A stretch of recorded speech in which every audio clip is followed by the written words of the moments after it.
Alright, alright, alright.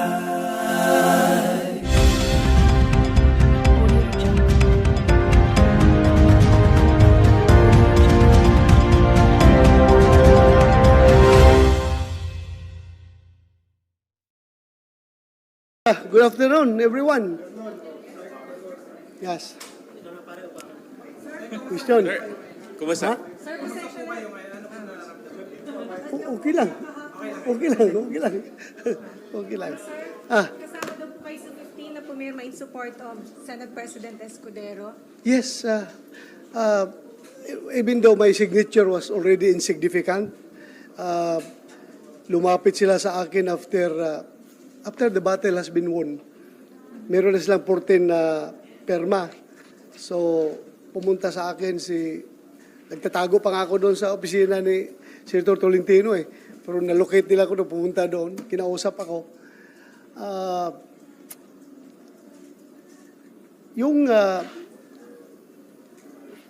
Sabihan ako na kahit na hindi na kailangan yung perma ko because they already have 14 and they only need 13 to unseat the Senate President. Kahit na hindi na kailangan, immaterial na yan, kung pipirma ko hindi, but still, narinig nila na I was poised to join the minority. I was really contemplating seriously to join the minority after that incident. But I was persuaded by Senator Chis and Senator Alan Cayetano na please stay with the majority. Huwag kang pumunta sa minority. So, sumama ka na lang dito sa majority. And ang mas mabigat na rason dyan talaga is that among us three magkabats na PDP senators, Senator Bungo, Senator Tolentino, and myself, we forged a covenant na majority wins. In every voting situation, talagang kung ang lalabas sa voting is 2 against 1, obligado yung 1 sumunod doon sa 2, sumama sa 2. So, in this case, nangyari silang dalawa talaga ay nag-decide na sumuporta kay Senator Jesus Escudero. Ako ay naiwan. I want to stay with ayaw ko sana. Pero yun nga, may usapan kami na obligado sumama.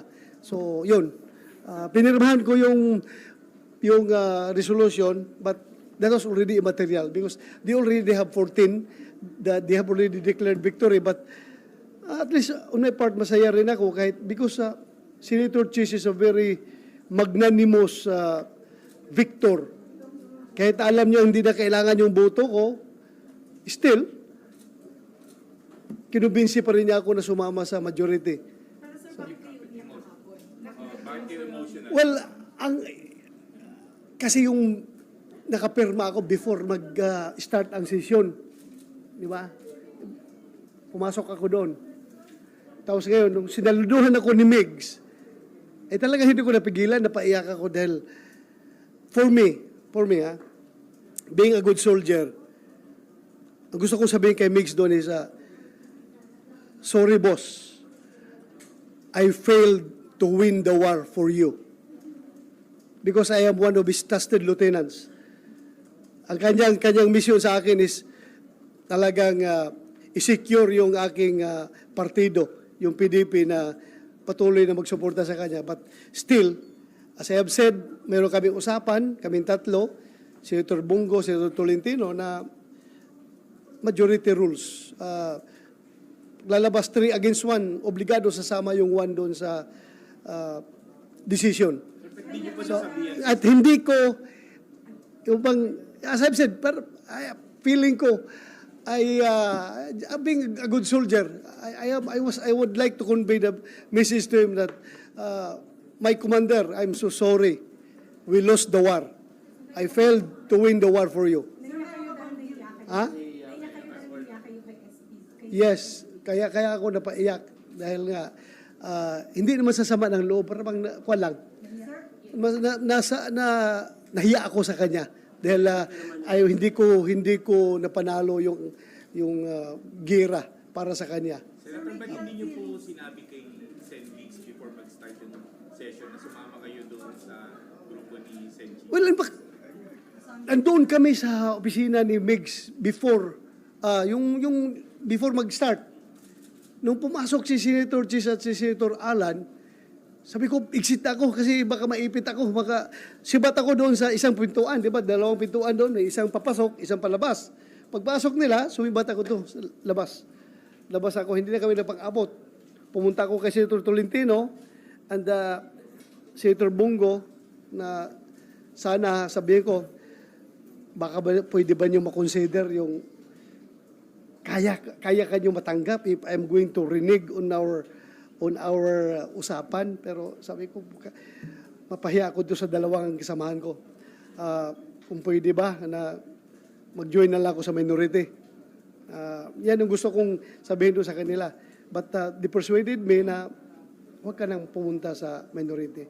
Mag-majority ka. Pumasok, sumunod yung sila si Senator Chis at Senator Alan, pumunta doon. Sabi na ako, kahit na panalo na kami, panalo na. Kumbaga, insignificant na yung aking perma doon. Still, very magnanimous sila to offer for me to join the majority. Sabi na, huwag ka na umalis sa majority. Kasi I was really contemplating on joining the minority. Sir, meron bang konting guilt feelings? Kasi sinasabi, isa sa mga reason bakit napatalsik si SP Subiri dun sa hearing no Fidelis. Kasama na rin yun. Kasama na rin yun. Kasama na rin yun. Kasi alam ko, hindi lang naman, although, tinanong ko ito kay Senator Chis kung talagang yan bang dahilan, bakit kinudita si Senator Migs, dahil ba dyan sa hearing, sabi yan, no, hindi yan, wala yan sa rason dito. Wala yan sa rason. Yun lang sabi sa akin, ha? Which, of course, it's up for you to, bahala na kayo. Basta sinabi sa akin, hindi yan ang rason. At kung yan man ang rason, supposed to be, whether or not sasama ka sa amin or hindi, tatanggalin ka namin dyan sa your chairmanship in the public order and dangerous drugs. Tatanggalin ka namin kung yan ang rason talaga. Whether or not sasama ka sa amin. Dahil yan ang rason. Yan mo kaya ang target namin ngayon na galit kami sa hearing na ginagawa mo, dapat I am also heartbroken. My heart is really broken. He's a very good leader, Senator Subiri. I love him very much. I respect him very much. He's a very good leader. Sir, ano yung reason nung dalaw ni Senator Go at saka ni Senator Tolentino to parang side with Senator Chis para mag-decide na papalitan si Senator Subiri? Well, siguro mas maganda sila lang talungin nyo because they have their own reason. Ano nang pinag-usapan niyo? Ha? Nang pinag-usapan? They have their own reason. They have their own reason. They have their own reason. Kahit hindi ka convinced, since wala namang value na yung vote mo, Oo. Sumama ako kasi yun nga, may usapan kami na majority rules. Kung saan pipirma yung dalawa, obligado yung ayaw na isa, sumama. Pero sir, di ba, Usapan yung namin. loyalty natin should be sa country and then bago yung kung sino man sa party. Well, what country are you talking about? The Philippines. I am being disloyal to this country by voting Chis Escudero? Hindi, no, sir. What Oh. I'm referring to is you are committed sa dalawa. Yes. When it comes to yung issue na ng country, and you're holding dun sa... Well, kung country is above self, above party, and above party mates, what country are you talking about? Nasisira bang country dito sa decision ko? Hindi, what I mean is, Oh. mag-e-end yung commitment mo sa kanila when the country itself. Yes, automatic yun. Pero dito naman, hindi naman at stake ang kinabukasan ng bansa dito. This is mere changing of the guards. Bakit ba mapapahamak bang bansa kung si Senator Chis ang magiging Senate President? I think no. Sir, Di ba? why were you contemplating dun sa nalilipat sa minority? Dahil nga, hindi na si Migs ang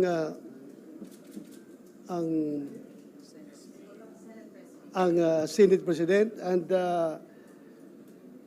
yun nga, pag sinasabi nila na ako ang tinatarget dahil sa aking hearing, So maybe, pupunta lang ako sa minority nito kung talaga ako ang target nila. But it was explained to me properly by Senator Chis na kung ikaw ang target, sasama ka man sa amin o hindi. Or hindi ka na namin kausapin. Ngayon panalo na kami. 14 na kami, mayroon kami 14 votes. Bakit ka pa namin imbitahan na sumali sa majority kung ikaw ang dahilan? Bakit na nagpalitan ng liderato sa Senado? Di ba? In-explain mo sa akin properly na hindi ikaw ang dahilan. It's not you. Ha? Tuloy pa rin. Tuloy pa rin. Pag nakondisyon na si Kumar, nasa kondisyon na pag makalabas sa ospital. And you're keeping the chairmanship. Ha? Ano yung dalawang nakulong yan, sir, sa baba? Well, pag-usapan pa namin is kasi ang movement nung isa, si Senator Jinggoy, ang sa kabila naman ako. Pag-usapan namin yan, dahil magbe-break na mahaba ang break ng Senado, kawawa naman makakulong yan dyan sa baba. So baka pwedeng pauwiin na yan kung pwede. Mag-usap kami. Kung papayag siya, pero may initial intention is pauwiin yan dahil hindi po pwedeng naka-break kami tapos sila nakakulong dyan. Di maganda. Pwede ba yung sayo pa uwiin yung kanya will stay? Kailangan Fair tayo. Hindi po pwede. Ha? Hindi sa sir, baka magkaroon yung idea yung public na, wag ka naman pala magbe-break, papalabas nila. I mean, baka the lessons will not be learned kung ganun ilalabas din. Ay, the mere fact na na-contempt ka in public, kahit na hindi ka siguro kukulong, you will learn relation naman siguro. Maintindihan mo naman na mali yung ginawa mong pagsisinungaling. Kailangan magsabi ako ng totoo. Ganun kasi, enough na yun, na-contempt ka. How much more pag kinulong ka? Kinulong ka 1 day, 2 days. Pag kinulong ka, gusto mo pang buong break ng Senado, nakakulong, kawawa naman yung mga tao na yan. So, may promise sa'yo si Senator Chis to stay as chairman of the Public Order? Yes, kahit na hindi pa ako pumirma. Kahit na hindi pa ako pumirma nung papel na yun, sinabihan ako na hindi ka namin tatanggalin dyan. Kahit na hindi pa ako pumirma ng resolution. Kasi nga, ako na lang is in order to be officially joining the majority, I have to sign the resolution kahit na immaterial na yun dahil meron silang 14 votes. Kung tutusin nga, pag panalo na ng 14 votes, kahit na 13 pa lang, pagkakuha ng 13 votes, we don't need your vote. Panalo na kami. Sino ka na papansinin namin? Sino ka na kukumbinsihin namin dito? But at least they are very magnanimous in victory. At nilapitan tayo at kinausap. Na-earn nila yung respect mo na sa paggawa nila ng ganito. Yes. They earn my respect. Dahil mabait sila. Kahit papaano, pinuntahan ako. Kahit na alam, panalo na sila. Yes. Di ba may mga umugong noon pa ng mga coup against the space bill? Hmm. Ito po ba yung talagang may real na, may nag-upload sa'yo? May nagsabi sa'yo? Merong tumatawag. Merong tumatawag. Yung mga past yan, sir. We're talking about the past. Yung the past? Oo. Meron talaga, sir. Oo. Hindi ito yung una. And you cannot be successful in a coup d'etat if you don't have the votes. So you have to convince everyone. Kasi mahalaga ang bawat boto na isang senador. So tawagan mo talaga yan sila. Senador yung tumatawag. Sir, yung dalawa din. Oo. Kasamahan ko lang rin. Kasamahan ko. Ha? I don't know kung merong mas matapang sa kanila na tawagan ako. Ha? After nila ako babastusin dyan sa mga presko nila, tapos tawagan ninyo ako, ganun, baka kayo naka-small sa akin. Di ba? Malacanang, sir, Malacanang. Wala tumawag. Malacanang. Ano?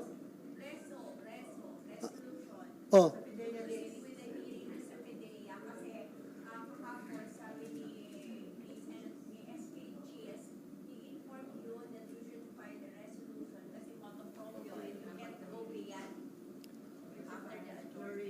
Saan? May rules ba stating that? Na pag motor proprio cannot go beyond 4 hearings? You show me the rules. Kung meron ba? I don't think wala. I don't think meron. Wala. Yan, if they have trust in me as the chairman, siguro, pagbigyan nila ako. Nakita naman nila yung flow ng hearing. Nandun siya kahapon, nandun si Senator Jinggoy. Nakita mo nila. I don't know if I am violating the Senate rules as far as committee hearings are concerned, lalo-lalo na sa motor proprio investigation. I don't know kung meron akong na-violate. Pero sir, So far, wala akong alam. sabi kahapon ni Santiago, di ba? Niloloko niya lang yung dalawa. Hmm. Hindi niya akalain papatulan mo yung pagloloko nila. Anong take mo doon? Parang Tell it to the Marines. Kahit kayo, naniwala kayo? Kalukuhan lang yung pagsasalita niya doon? Naniwala ba kayo? Oh, kaya nga. Nanonood ba ka sa video? Kung ano yung take nyo, yun rin ang take ko. Oh, kung naluloko siya, sa paniwala mo, totoo yung sinasabi niya. ano pa yung sinasabi niya doon? Kaya nga kinontempt ko kahapon dahil halatang niluloko kami. Pero sir, sa tingin niyo may tao na nasa likod ni Napol ko, Ha? may tao. I don't know kung sinong tao. Sinasabi niyang gumawa May sabi mo niya, may Kumar siyang sinasabi, di ba? James Kumar. So baka yun yung kinukot niya na source na kanyang, kaya siya nagsasalita ng ganun. So last na si James Kumar. Last na si James Kumar. Baka mamaya pag may sinabi na ng mga iba na yung si Morales, sinabi niya kahapon, gusto niya patawag sila. Wala na. Si James Kumar. Titingnan natin si James Kumar. Pag nagsabi si James Kumar, yes, I am instructed by LAM to talk to these people, then, pwede siguro. Pwede. May denial ba siya gahapon? Hindi, di ba nung gusto niya lang i-clear yung name niya, wala siyang alam. O gusto nga niya i-clear ang name, pero I stop him from doing so because he is in sick bed. Kung may mangyari dyan sa kanya, makukonsensya naman ako. Pero kung sabihin ni James Kumar na meron nga, may Malacanang factor, how would you direct the flow of investigation? Well, just leave it to me. I will decide. I will cross when the bridge is constructed. Ha? Do you have any regret dun sa decision nyo kahapon Saan? na sumama dun sa grupo ni Cheese and then akala ni SP state lawyer? Oh, wala akong regrets because I've been praying every night at kahapon bago ako umalis sa bahay. Kasama ko yung asawa ko, mga anak ko at mga apo ko. Nag-pray kami bago ko bumiyahe dito papunta sa Senado na sana i-guide ako ni Lord sa lahat ng mga decision making na gagawin ko. So, no regret on my part. I told the Lord, come, Holy Spirit, please guide me. So, I hope I was guided. Ewan, mahirap lang kung hindi nakinig si Lord, no? Hindi ako ginaid. Pero I'm sure nakikinig si Lord sa akin. Sabi ko, come, Holy Spirit, please guide me, Lord. Do you think yung friendship nyo ni Subiri mananatili pa? Well, mananatili pa rin yan. Personally, kaibigan kami. Kahit na anong mangyari siguro, mataas pa rin respeto ko sa kanya. I love him as a friend. Napakagaling niya na Senate President. Siya lang, as far as I know, 5 years pala ako senador. Siya lang ang Senate President na mahal ang lahat ng empleyado ng Senado. That's all I can say. Kaya ako napaiyak hapon nung sinaluduhan niya ako dahil nga, sabi ko sa kanya, Mr. President, sorry, I failed to win the war for you.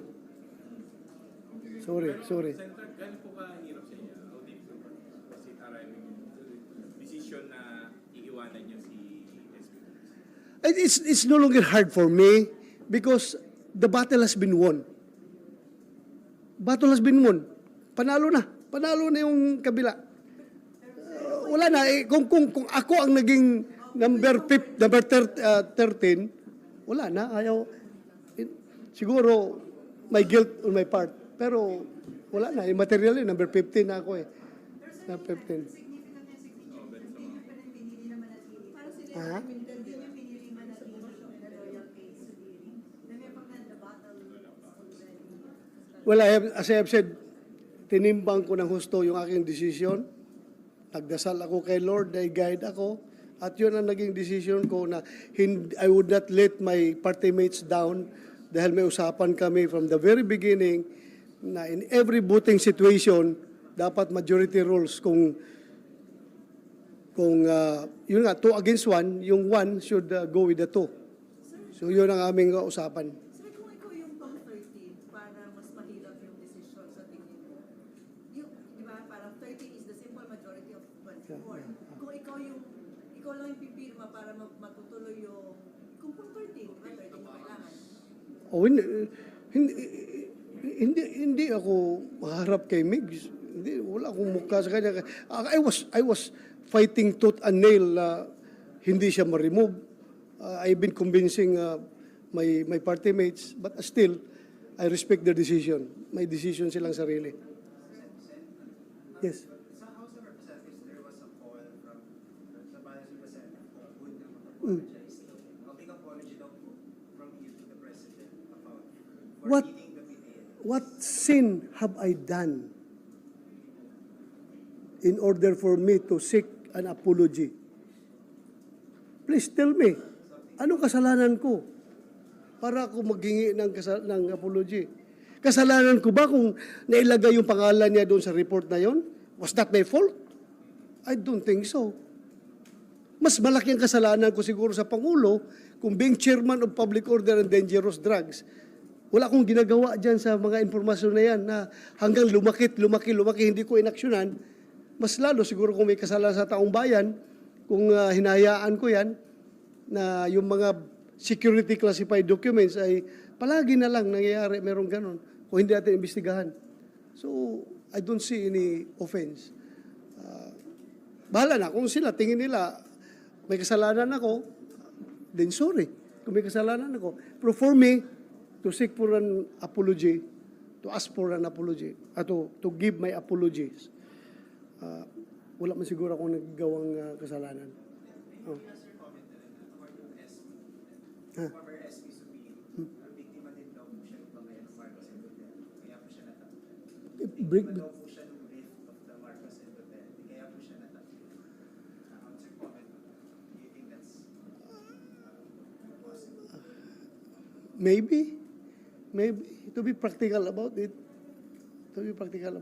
Maybe. Because yun nga po, he signed the arrest order kay Tito Loy. Ah? He signed po the arrest order kay Tito Loy. And then also, he allowed the PDA. So, both counts na yun.